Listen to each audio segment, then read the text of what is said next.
Hello guys, and welcome to a new upcoming updates video for DayZ Standalone.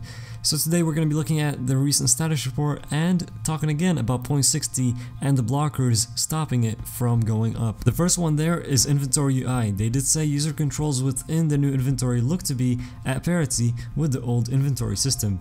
The last few remaining issues are a few nasty blocking bugs on the functional side, such as items missing their icons. Another blocker is reloading mechanics. They did say the QA team have worked with the design and animation teams to get a firm handle on exactly where the inconsistencies are with the new reload mechanics. The next blocker is character loading / saving, and they did say proper character loading / saving is back, and in the process some nice network optimization in this area were made. Finally, render-based blocking issues. They said we've cut the list of blocker flagged issues tied to the new Infusion render in half since the last time we talked. So that's some good progress there, good progress overall. And I did also want to mention that one of the developers did reply to a tweet saying that the update is likely for April. Next, we are talking some new animations, and they have said that they are now focused on adding missing animations for vehicles. Also, for the new animation system, they have been adding some offset poses to allow players to look inside the vehicle, and also changing slightly how steering looks to allow a new shifting animation to be added in the future. There is also a new animations video showing a character warming up, and also a new walking upstairs animation. Okay, next we are talking about some new icons with plans for a new icon to be introduced, a lightning bolt icon for the electricity system, one that is added into the game, and it will be able to tell you if the object is plugged in or under current. So that's going to be pretty cool, of course, when the electricity system does come in and we do have that new icon.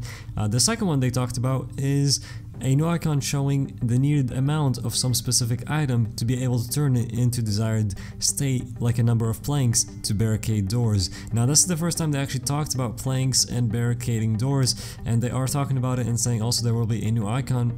Let's say you look at a door, it will tell you how many planks you need for that to be barricaded. So that is cool, looking forward to that for sure. Again, no dates on these, just ideas that they're talking about at the moment. And then lastly, for icons, they did say with the possibility to add and remove all attachments within the inventory screen, and with the need of securing some of them with the tools in mind, comes a secured / unsecured icon. So that's going to be a new icon coming for weapons and letting you know if your attachment is secured or unsecured. Next, they did talk about some new crafting ideas they have, and those are more to allow players to craft without having to go into their inventory as much, and allowing crafting to be initiated in a few different ways. One of these ways, which I thought was pretty cool, they talked about being able to, let's say you have rags in your hands, being able to drag and drop those on wooden sticks and being able to craft that way. So you just put whatever items you need to use to craft something and just drop it on top of each other, and you'll be able to craft them there.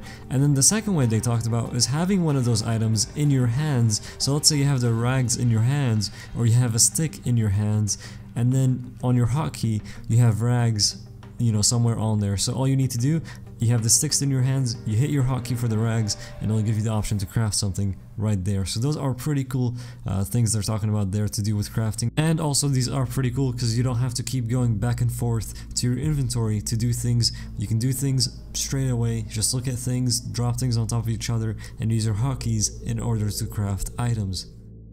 And on the final slide here, we're going to be talking more about 0.60 and also a new method of reloading magazines. So to talk about 0.60, they basically wanted to make sure that we know 0.60 is focused on UI and render. It does not feature the new animation system, player controller, or user actions, and they still have plenty of issues ahead of them to tackle. The render is one hurdle on the road to a complete DayZ network optimization, server performance optimization, animation system, and an update audio tech merge, and more, all ahead of us. So they're just making sure there that people know 0.60 is mainly focused on just two things, UI and the new render. So all those other things that they talked about there will be coming in the future, and there are still big updates that will be coming for DayZ even after 0.60. And next they talked about reloading magazines. Now I've directly quoted this and they said, additionally feeding a magazine will be continuous action, the same as feeding the internal magazine of a gun, which takes some time. So for example there, maybe a Mosin, you're internally feeding that, so that takes a little bit of time when you reload the Mosin. One by one cartridge loading as long as you perform the action, which leads to a much more believable tension with planning ahead and tactical approach instead of that game where the fastest fingers win the crucial situations. Keep in mind we aren't going for one by one realism. Obviously in a video game, round by round loading will be a bit faster than in real life. But what they're talking about there is loading magazines, but instead of just, you know, the ammunition automatically going in there without you doing anything, you just go into your inventory, dragging into the magazine, and it goes in there. Now you're gonna have to load it into the magazine one round by one, but they did say it will be faster than it is in real life. Don't know how long it's gonna take to, let's say, load a 30 round magazine, but this is something that players will have to think about going into a fight. Are you going to have enough loaded magazines for this fight, or will you have to reload during this fight and, you know, drag your magazine out of your weapon, put some ammunition in it, and have that, you know, do the whole loading rounds one by one animation and see how long that takes you and if you can survive that during that firefight. Now you won't have to do any of that if you already show up to the firefight with enough loaded magazines where you can just reload and you have another magazine in there straight away that's full of ammunition. But if you don't, then this is where this is going to be kind of like a thing where you have to decide, are you going to be able to make it by doing this in this fight, or are you not going to be able to make it and you have to maybe, you know, bounce out of that fight and retreat to be able to load your weapon back up because you don't have another magazine. So we'll see how it is when it's in the game. They didn't really talk about when this idea will be, you know, implemented, but it's an idea they put forward in the status report, and I guess we'll see the response to it. Thank you guys for watching. Again, let us know what you think down in the comments below. Also check out all the links in the description. We have links to the status report, links to the animations video, and more stuff in there. Twitch, Twitter, you guys can follow on there. Thank you for watching. I hope you enjoyed this, and we'll see you guys in the next one.